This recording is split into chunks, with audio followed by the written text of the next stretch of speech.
Hey guys, welcome to the guide. In this episode, we're talking about, well, a guide to women, hence the name. Now, before we get started, I am not a woman hater. I am a woman don't give a fucker. That's pretty much where I stand on it. Feminism doesn't really matter to me. I mean, come on, like, women are like trying to give up the greatest deal in all of history. Fucking, they get married, they sit at home, do whatever the fuck they want to for the 10 hours that I'm at work.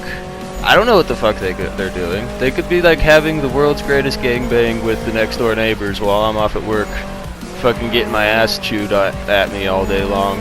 I don't know what the fuck she's doing. I mean, as long as I come home and everything's vacuumed, I'm pretty happy, right? And I mean, sex goes away after the first 3 years of marriage anyway, so... Well, why is sex so important anyways? Like, the whole goal that we get fed is you grow up, you graduate high school, you maybe go off to college, you get married fucking immediately, and then 3 years after you get married, sex is like out the door. But we put so much fucking emphasis on sex. It doesn't make sense to me whenever, like, after 3 years of being married, I'm not fucking getting laid anyway, so why the emphasis on sex? I think it's just a control thing. I think that's what it is.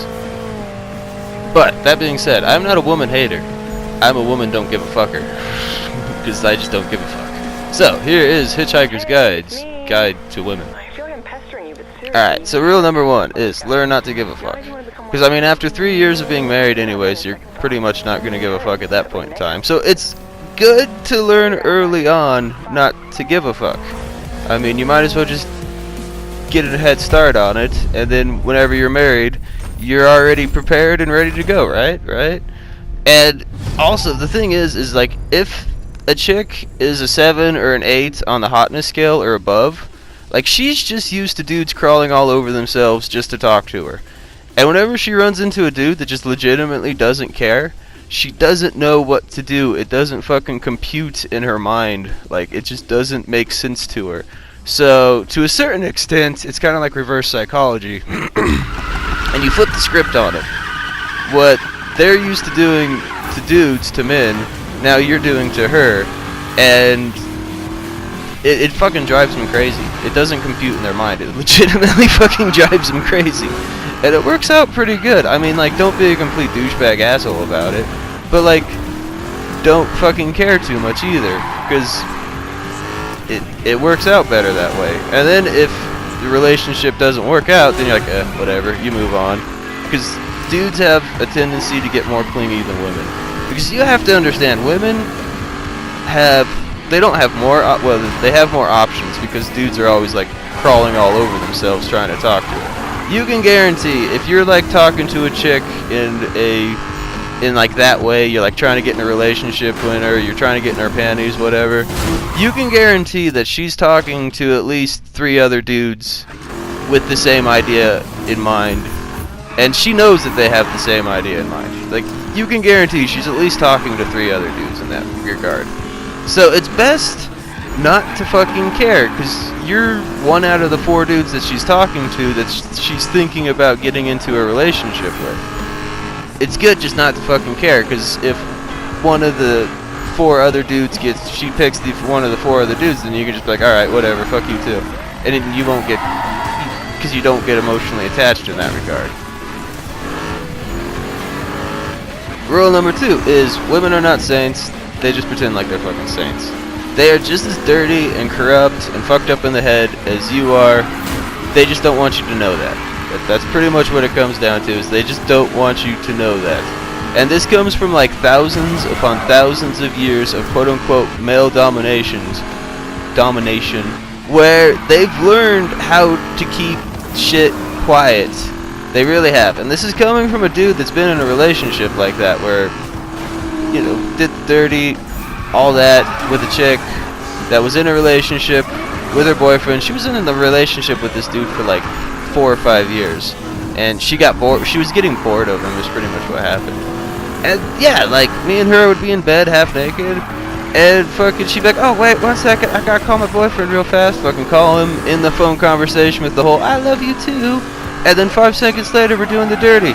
So yeah, women, they're just as fucking weird and crazy and fucked up in the head as men are. They're just better at hiding it because they've had thousands of years of quote-unquote male domination to practice how to hide shit like that. So, yeah, they're just as fucked up in the head as you are. But they're better at hiding it than you are. So you gotta understand that. Because they've had fucking thousands of years to practice this shit. And statistically speaking, in any given relationship, a male has a 40% chance of cheating on his partner, while a female has a 60% chance of cheating on her partner. So, if you do that, like 60% chance, that's pretty much falls down to every 2 out of 3 relationships that a female has been involved with, she's cheated on her partner. It's a little bit under every 2 out of 3, but it's close enough that you can make that leap. So, yeah, like, think about that. If you've dated 3 chicks in your life, there's a pretty good chance that at least one of those chicks has cheated on you in that relationship with somebody else. And if you go even a leap further, that since chicks are more bisexual than men are anyways, they don't share their bisexuality. So there's a good chance that she fucking had sex with like one of her lesbian friends and just didn't invite you to it. She might not have had sex with another man, but there's a good chance that she had sex with one of her lesbian partners and just you weren't invited to the party. So yeah, that would suck, right? Which leads us to rule number 3. Women have a taming fantasy. They want to tame a man. They want to tame their man. That's why women go after douchebags, is because they want to tame him. They want to go to their friends and go, I tamed him. Because pretty much what women want in a man is somebody that they can go back to their friends and brag about. That's really what they want. They want a man that they can go back to their friends and brag about and be like, I tamed him, or look what my man did this week. That's what they really fucking want. They want to be able to brag to their friends about their man, whoever they're in their relationship with. And like as far as the taming fantasy goes, like take fucking Tarzan for instance. Did any dude want to go see the latest Tarzan movie? No. Nobody gave a fuck about Tarzan. No male gives a flying fuck about Tarzan, except for some gay guys out there. They probably like Tarzan because he's a male and he's fucking shirtless and he's walking around all the time, so that's probably like a porno to gay guys. But as far as straight males go, nobody gives a fuck about Tarzan.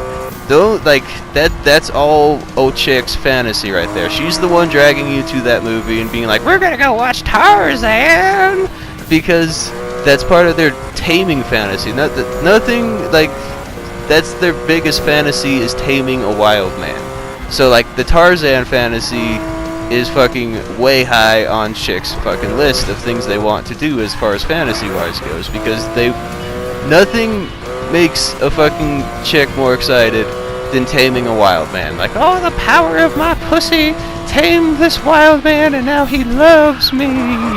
Like that's exactly what fucking they want. Like 50 Shades of Grey. Never actually watched the movie, never actually read the book.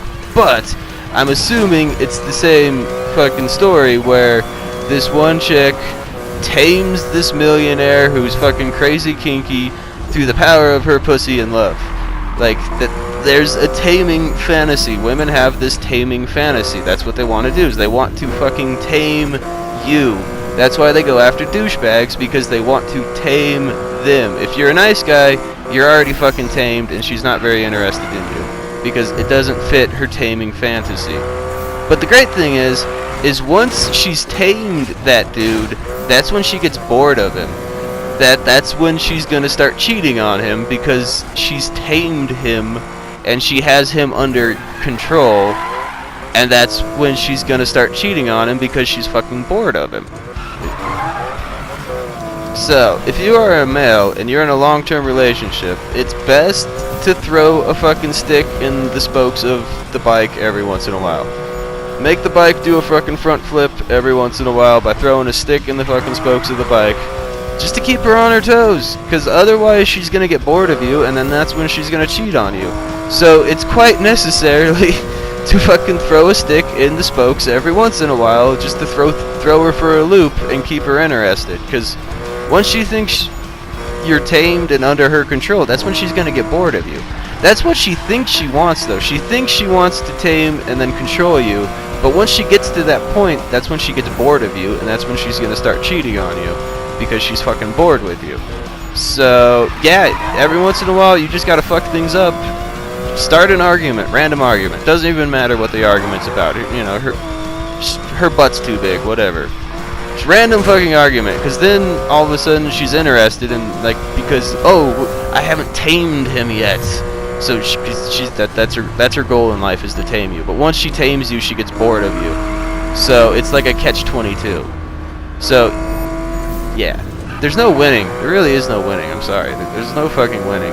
Except for not to give a fuck. Your best choice is just not to give a fuck. Alright, thanks for watching.